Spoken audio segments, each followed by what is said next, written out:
শিবের দুহিতা তুমি আস্তিক জননী দেবী আয় মা ঝাপানের আসরে দেবী আয় মা।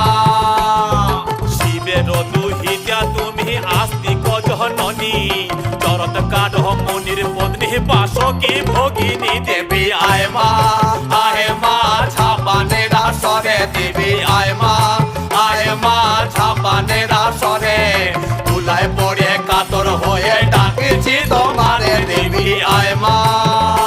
আরে সমাকুলি বসিয়া আছেন হিন্দু মুসলমান, আরে সমাকুলি বসিয়া আছেন হিন্দু মুসলমান। আরে তোমার চরণে অথম আমি জানাইলাম সালাম, তোমার চরণে অথম আমি